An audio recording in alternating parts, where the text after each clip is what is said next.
Since reform and opening up, China's economy has developed rapidly over the course of 4 decades. How do economic development and a centralized political system work together for expansion and improvement? China defines itself as a socialist country with its own characteristics. What are those characteristics, and what does socialism mean in China? The West criticizes China for a lack of democracy. But is Western democracy the only form of government that can legitimately represent the aspirations of its people?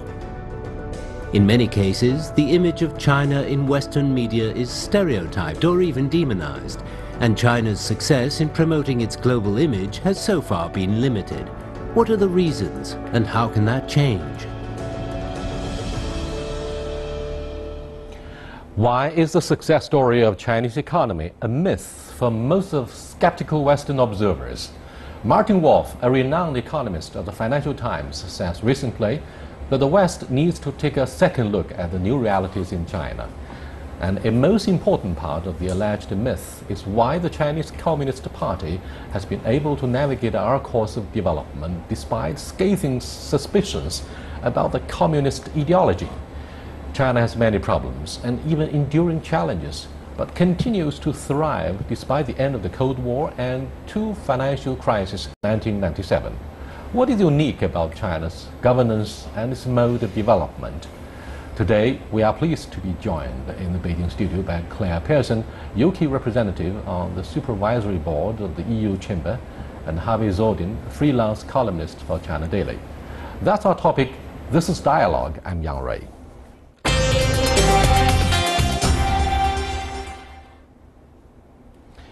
Question number 1. Do you think there is a huge gap between perception of your Western friends in Britain, in the United States, and how you look at China?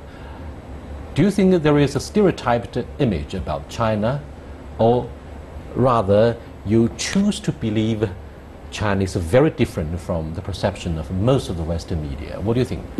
I must admit, when I go home, I think I'm living in a different country to the one that my friends seem to know about. The Western media gives one slant on China, but actually living here, we actually get to witness a completely different story. Believing, that's what I said to a Tibetan representative at the NGO forum of the 4th World Women Conference back in 1995. They came here and they were portrayed as being puppet authorities of the Communist Party, and I encouraged the Western reporters to go to Tibet and take a look. Do you think you share the same experience with your Western media friends? Seeing is believing. Seeing is believing, but we don't get the proper story in the West. And I think part of the reason for that is that there is a bias in the Western media. And number 2, China is trying harder to tell its story. As President Xi said, that China needs to tell a better story. Revisions in this television channel and China Daily and so on are making Chinese media better, but you still have a long way to go. But some expats in Beijing complained many years ago, look, Yang Rui, the Chinese media, it goes to the extreme of the broad spectrum very positively, and the Western media the other way around. So there is a huge perception gap between the Western media and Chinese media. Do you also share the complaints by your Western media friends that they are denied equal access to the sources of information, therefore they gave honest lies sometimes against their will? Or do you think they were born to be critical, to be negative about whatever they look at? They are the other side of the same coin. Well, I think if you're talking about journalists, media does have a certain point of view. On the other hand, I think that we're blessed now, and also cursed, by having social media, by having the internet, so there's a lot more sources of information. If people want to dig, they can find the information. It's there, but sometimes it's not easy to get. Rick Dunham, who was on your program a few weeks ago, conducted a survey with his graduate students at Tsinghua about something we hear about every day here and that's making a huge difference, the Belt and Road Initiative. And for the 10 days they looked at the Western media coverage and media coverage in other parts of the world. In America, there were 1.5% of the stories of economic nature were on Belt and Road. In your country, 0. In places like Africa that have a direct link with Belt and Road and China, 33%. I think that says that the coverage leaves a lot to be desired. Well, the Chinese authorities at different levels have been able to create phrases and the wording of our own, such as 下岗 instead of 失业. I mean, to guarantee political stability over the past 3 decades. Similarly, we use the phrase like socialism with Chinese characteristics to make a difference and keep a distance from the classical doctrine about the socialism or Marxism that first came from the West 1 century ago. What do you think of the political wisdom of Deng Xiaoping and his comrades in creating such novel expressions? Do you think Westerners are able to understand what we meant by the use of such wording? I think for Westerners, they can understand if you provide the perspective. You know, when Deng Xiaoping made his trip to the south in 1992, you know, he visited Shenzhen, he visited Zhuhai, he went up to Shanghai, and there wasn't much gap between the idea, the ideology, call it socialism with Chinese characteristics, and the action. You know, the Shanghai Stock Exchange reopened in 1990. So when Deng Xiaoping said he's going to do something, he did it. No one can deny that. If anyone's been visiting China between 1990 and 2017, they don't need to judge Deng Xiaoping by his words. They need to judge Deng Xiaoping by the actions that occurred between the beginning of his premiership and his death. And anyone who goes into a Shenzhen hotel that literally wasn't there 5 years ago, or visits a fintech company which is of global competitiveness in Shenzhen today, in a city that only got its stock exchange 20 years ago, it's going to know that Deng Xiaoping was a reformer, not just in language, but also in action. He's called the architect of China's modernization drive. He's a man of action, a man of a few words. But as Claire said wisely, look at his track record as a man of action. He didn't talk smart about ideology, No, he didn't. theories, but he's of course very,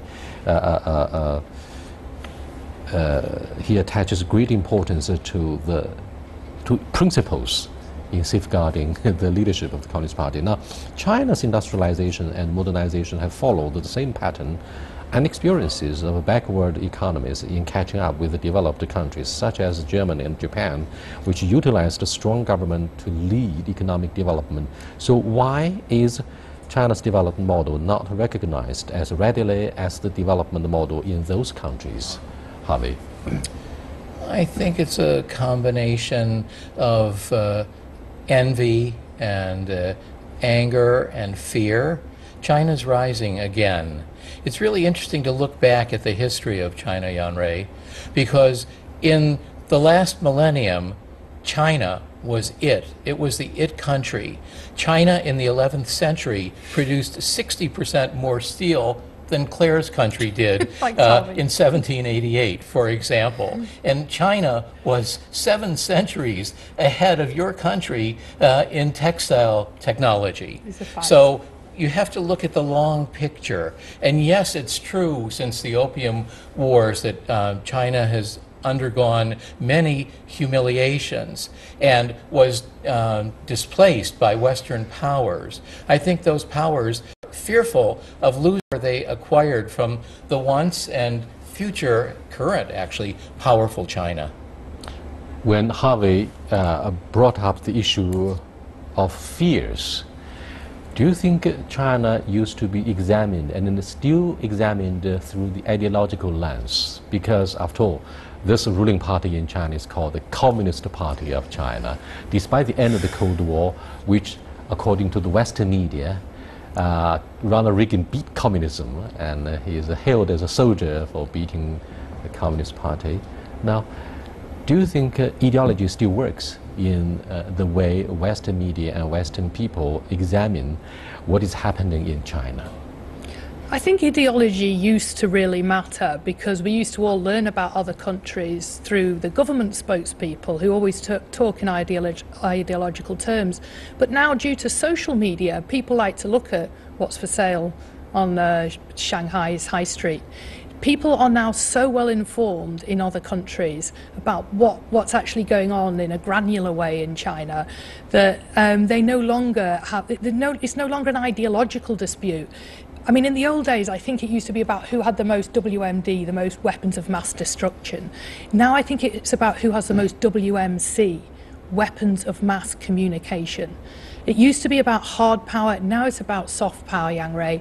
And I think that the more that China communicates what is actually happening, not what it is saying, then I think people will be impressed, because you cannot argue with the speed of your trains, your height of your buildings, the industriousness of your businesses. You can't argue with these. I think the world today, it's a lot easier to measure success economically, politically, socially. We have Gini coefficients to see how things are fared. Whether things are fair, we have stock exchanges to see what things are worth, and we have political pundits to say who really has the power.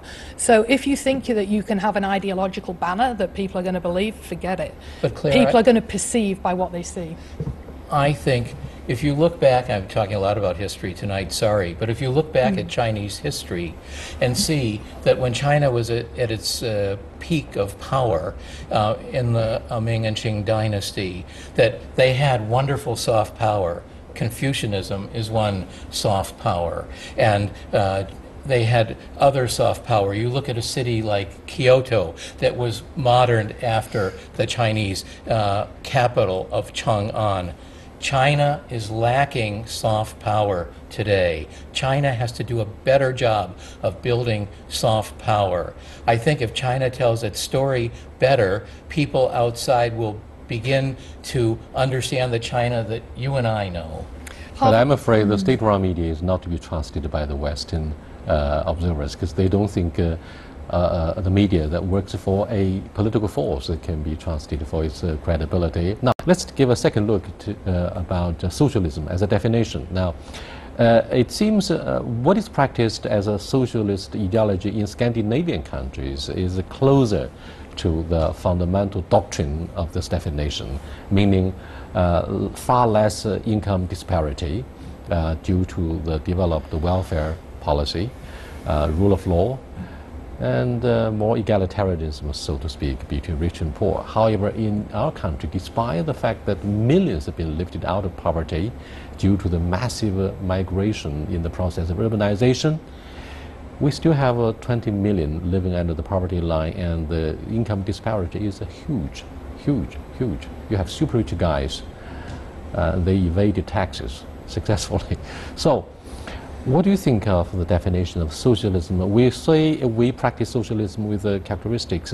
However, what we did here seemed to have deviated from the real line of socialism, despite the remarkable progress. I got to sound politically correct. No, when I meet my communist friends, then generally, I mean, I looked at Corbyn recently in the British election, and he was quoting Karl Marx. He said, Karl Marx has got a lot to teach us. And I thought, is he trying to, because when I meet my friends in China, they're not quoting Karl Marx, they're checking their fintech stocks on the stock exchange. We quote Deng Xiaoping instead of Karl Marx. You're quoting Deng, okay, fine. Heinrich Engel. But what I mean is, you're sort of a capitalist shell for most of your companies, but with communist or socialist characteristics within. Management within companies in China is often relatively egalitarian, but there's this sort of capitalist shell on the outside which makes it globally competitive but internally harmonious.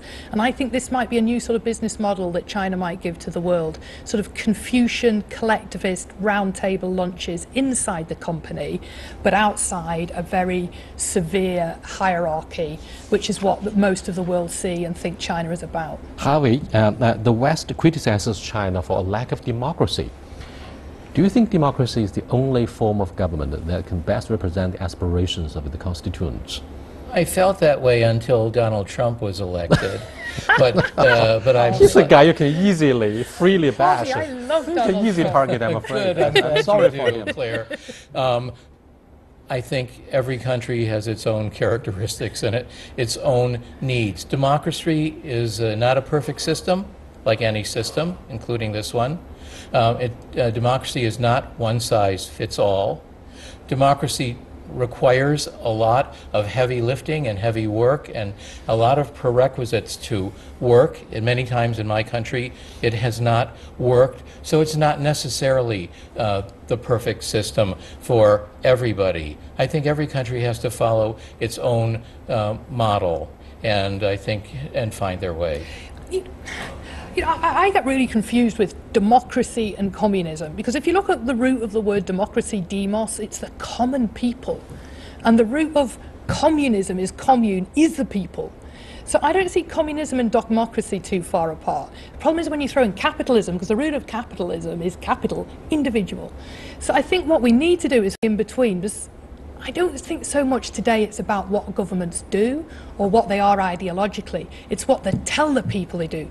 Democracy's great TV because it's self-criticism, and people love self-criticism. Democracy looks modest, but in reality it's just as autocratic as the Chinese government. So I wouldn't get carried away with the benefits of democracy. It's not what the government tells people, it's what is. And the system in this country is actually a melange. It's a mixture. So on the one hand, you have the SOEs. On the other hand, you have this growing private sector.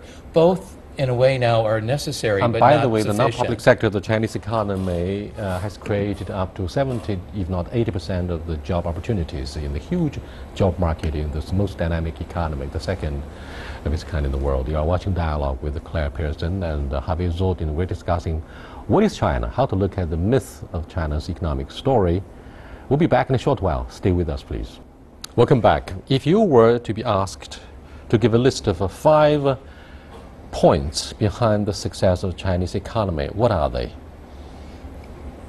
Industrious people, work ethic. Number 1. Collectivist approach to growing the economy together, so sort of selfless attitude. The third thing I'd say was strong government, so it was efficient. The fourth thing I would say is round tables at lunch, because I think everybody discusses together. You always plan so much that the execution is quick in China. Because thank you for your positive comments on the importance of Chinese cuisine and the importance of dinners. Yeah, eat together, work together, it all works together.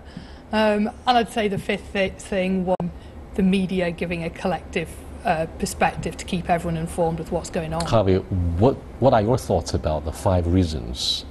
Okay, well, I was going to choose industrious as a first. Were you? Yeah, I was, and I am. What about entrepreneurship? Okay, I was going to say, I know it's not scientifically true, but that given China's history and what they achieved over the course of the whole millennium, that Chinese people are almost genetically programmed to be entrepreneurial. They had great success for almost 1,000 years. I believe that Chinese people almost have this in their genes. And also they're very well adapted both to their own country and to going abroad and trading. I think this is one of the great strengths of China. It was at the time of Admiral Zheng He and his voyages. It's true today. And I'm afraid immersed in the glow of democracy and human rights, such kind of so-called universal values. Some of the Europeans say, hey, China is a little bit too much on mercantilism at the cost of human dignity, individual liberty. They are ready to lash out and accuse China of ignoring the dignity of individuals. Mercantilism, they cast a contemptuous look at that. But I think that's an envy. I think it's an envy of countries that are, if not failing, at least not doing as well as they did before. And I think the jury is still out on whether it's mercantilism or not. I mean, look at Africa, where you were born, and look at how China is contributing through the Belt and Road Initiative and other programs, just like the railway that opened the other day in Kenya, from Nairobi to Mombasa. This is something that's magnificent. And you look at all the infrastructure that's being built. So I don't think that what the joke that people make about the Belt and Road Initiative, the One Belt, One Road, some people say one belt, one way. It's not going to prove true in the end. I think China has taken a very bold step starting in 2013 to escape mercantilism and in fact to escape its borders, because China was very inward before, to go out in the world and provide a lot of leadership that's not mercantilist, that's not one way, but that's win-win and share. That's what I think. We've been talking positively about the dynamics in the Chinese economy. What about the challenges, the adversity of the circumstances we are facing? We cannot underestimate the severity of also adversity of the new circumstances, such as sustainable environmental protection.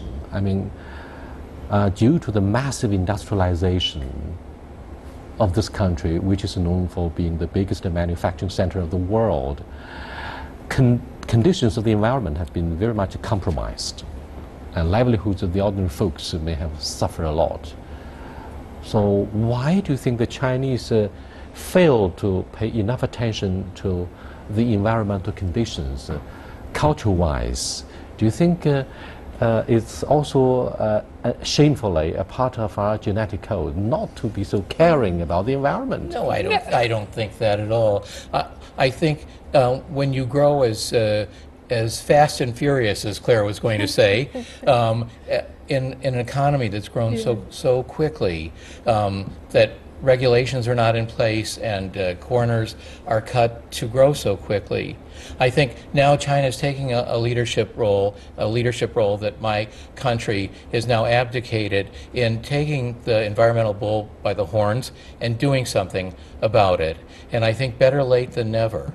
Yes, China deserves credit for assuming leadership in safeguarding climate change principles and globalization. If you look at the policy speech of President Xi Jinping in Davos last October, despite the glow of China's official rhetoric, I'd love to have your comments on the challenges that China is facing in sustaining the economic development. Claire?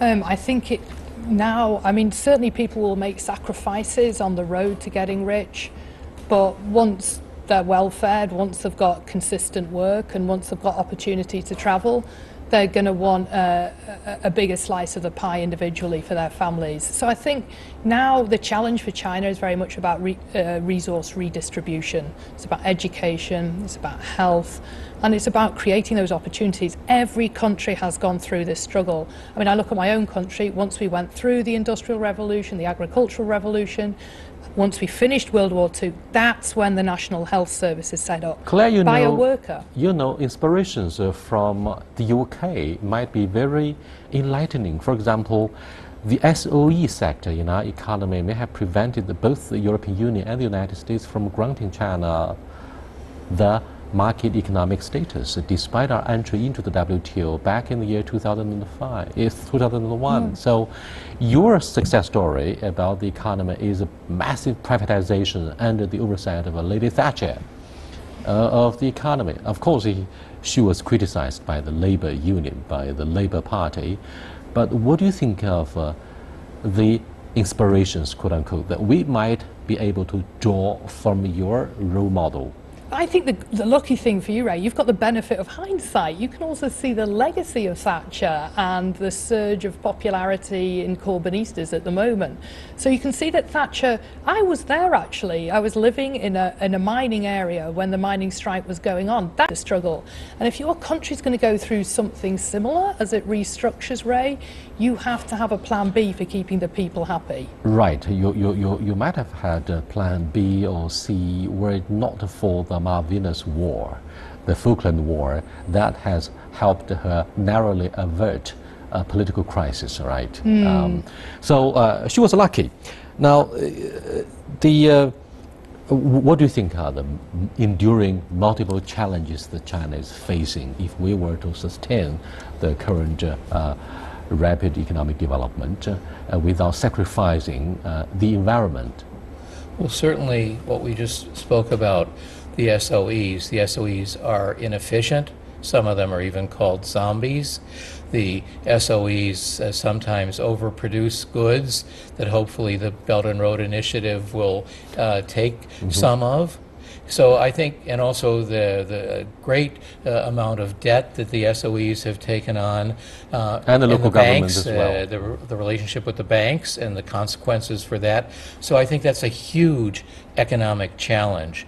So the other part of that challenge is not to crowd out the fast-growing and more efficient private sector, because I think what's unique in this country is this balance between the public and private sector, and trying to maintain it, and trying to get, as Claire was talking about before, the best deal for most people in China. So to make the Chinese dream come true, to make a more moderately prosperous society. Very quickly, do you think the economic miracles and the success story about urbanization were achieved at the cost of the livelihoods of the rural people, farmers, because their income remains pretty low, and we have millions of left behind the children, the elder people, the retirees, the women.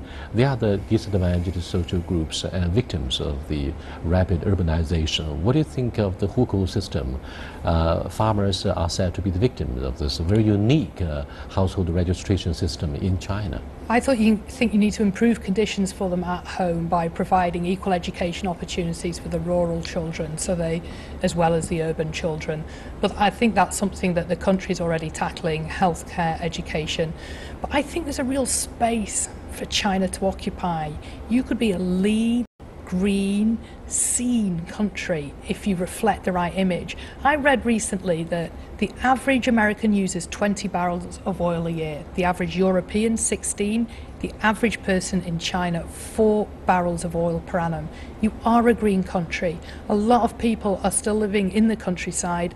They're not polluting as much as their American counterpart, and you need to really market what China actually is rather than what people want to say it is. We are the biggest automobile market, and the burning of a coal accounts for perhaps 80% of the power generation, contributing significantly to the environmental decline. There's obviously, you're right, Claire, there's obviously enormous amount of work to be done by governments at different levels to improve ordinary folks' livelihood in the near future. Time is limited, but a good discussion, isn't it? Until next time, goodbye.